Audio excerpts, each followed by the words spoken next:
Structured for failure. Sounds like a great way to start off 2024, doesn't it? Well, it is because it's something that I want to make sure that you are not. I want to make sure that you are not structured for failure. We're going to dive into that today. But first, I am Angela W. Stillwell. I'm a performance alignment strategist and coach and consultant, and I work with teams to transform them into powerhouses, and I work with individuals to transform them into top 1% leaders. All right. So, what am I talking about? This structured for failure thing. The other day, I was listening to Erwin McManus, and he was telling a story about the first time that he ever heard that phrase. And this was the first time that I had ever heard the phrase when I was listening to him say this structured for failure. Right.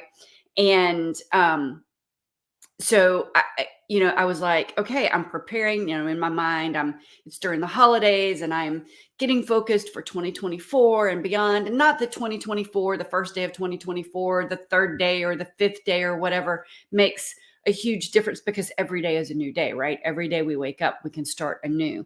However, we like to plan, it's during the holidays, have a little downtime. And I was listening to Erwin McManus. I don't even remember exactly what the topic was that he was discussing in this particular, I can't remember now if it was a podcast or a YouTube video, but he was telling the story of the first time he had heard the phrase structured for failure. And he was in his car. I think he said he was in Texas.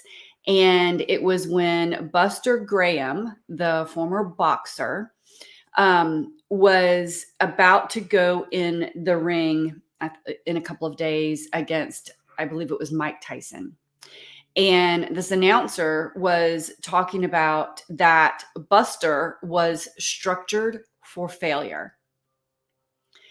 And it got Erwin to thinking, am I structured for failure? What does that look like for me? Well, here's the thing. So Buster goes into the ring with Mike Tyson. He didn't know mentally that he wasn't supposed to win. He didn't know that he was supposed to lose. He just went in to fight. Turns out he actually wins that fight. He absolutely was not supposed to win that fight, and yet he did. And then he was the, heavyweight champion. Well, 8 months go by and he has his first match. I believe it was against Evander Holyfield, and it was to defend his heavyweight title.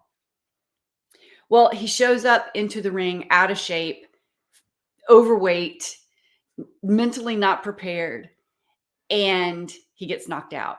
End of his reign as the heavyweight champion. Back to the structured for failure. See, in his mind, he wasn't prepared. In fact, I think that there were rumors that he had been seen at a McDonald's the day of his fight. Before his fight, he was eating at a McDonald's. Well, let me tell you something. Champions aren't eating at McDonald's. No offense to McDonald's, but that's not going to be a boxing champion's diet of choice, right? That's not McDonald's. So mentally, he was not prepared, because if mentally you're prepared, you do the right things from a health perspective. You do the right things from a ritual perspective. You do the right things from a discipline perspective. And so when I was listening to Erwin talk about this and the questions that he kept asking himself, was he structured for failure? I started thinking, where in my life have I been structured for failure? And I thought, what a great topic to kick off 2024 on our weekly live show. See, this structured for failure thing, our brains are structured for survival. They're not structured for thriving. And survival just means day to day. It doesn't mean long term. It just means that today you outrun the saber-toothed tiger. It doesn't mean that tomorrow will. You're not planning that far ahead. Our brain, in that perspective, is operating from a place of fear. And anytime that is your place that you're operating from, fear, defeat, the world is against me, things are happening to me. When that is your foundational thought process, And listen to me. Are you listening? Most of this is subconscious. 90+% of the decisions you make, actions you take, and results that you get are based on subconscious thoughts that you're not even aware of. So if you haven't been liking the results you've been getting, there's something that's going on in your head. Okay? There's something that's going on in your head. Yes, I get it. Sometimes there's some medical things going on, or maybe you're at a company, maybe you're an employee at a company, and there's some stuff going on within the company. And yet there are people who are thriving with the same situation and in the same environment. So what is it that's keeping you where you are? I'll tell you, it's something going on in your head. Most people don't like to hear that, because that puts the responsibility square on our own shoulders. And it is. The responsibility absolutely is square on our shoulders. It just is. Listen, I grew up in a family that I grew up with a dad that did blame. He pointed the finger everywhere else. He didn't take that responsibility on himself. Now, listen, I always had a shelter over my head, and I had a bed to sleep in every day, and had food on the table.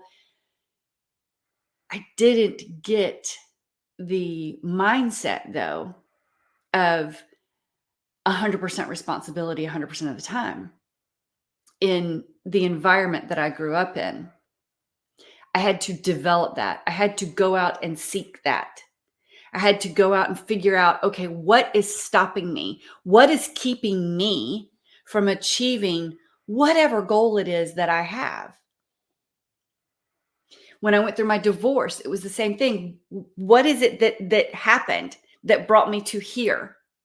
What do I get to shift so that my life going forward is different? And it all came down to here. The 6 inches between the ears, that's what they talk about. That's the hardest distance to cross, is the 6 inches between our ears. And if you haven't dealt with that 6-inch space between your ears, then you're structured for failure. If you're not getting the results you want, there's something that's going on that has it structured for failure. Let's change that. I would love for you to join the community that I'm putting together. We're kicking off this month, and those who are founding members, it's going to be an amazing rate that you're going to get.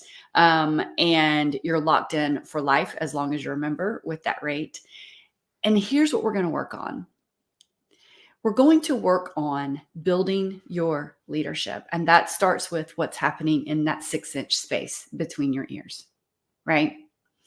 And you're going to have a community around you, because you can't make those changes without having the community. If Buster had have had the right community around him, he may have continued to be the heavyweight champion.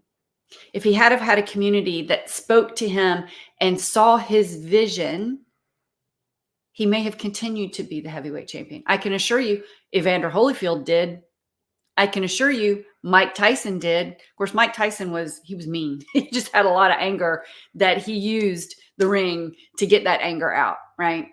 When you look at other athletes who are major athletes, Tom Brady, like him or hate him, he has a community around him. He built that community around him. He went and sought that community around him.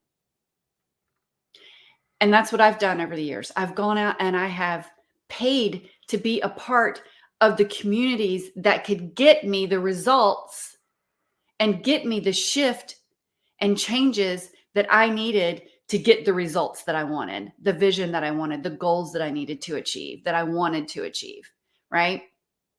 What about you? Oftentimes our family's not it. They love us right where we are right now. And when we start changing, our family and friends get uncomfortable, because when we change, when I shift, it makes the people around me uncomfortable. I had this happen to me last year where someone said that they couldn't keep up anymore. And so that was that. And that happens. You're going to lose people. Hopefully not the people who are most important in your life. It may happen. I can't guarantee that it won't, right? Here's the thing. You need to have a community of support around you to achieve the goals and dreams and visions that you have that have been placed upon your heart.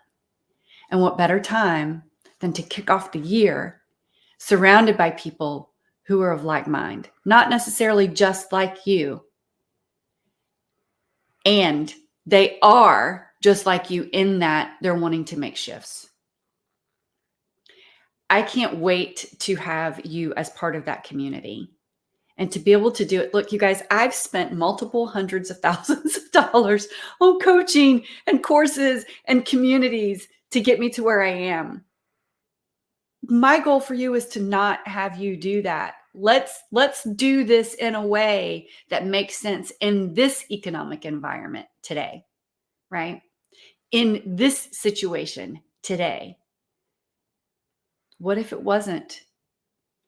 What if you didn't have to make that kind of an investment of multiple hundreds of thousands of dollars? What if you could do it for a few bucks a month, right? And you can.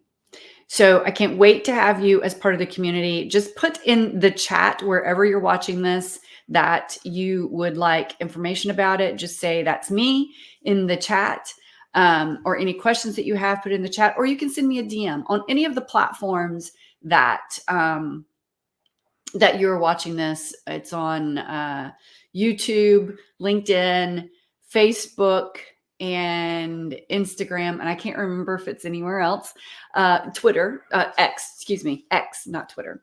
So yes, so just leave a comment or send me a DM on any of those platforms, and we will get you information on how you can get signed up to be part of the leaderboard and part of a community that will support you, surround you.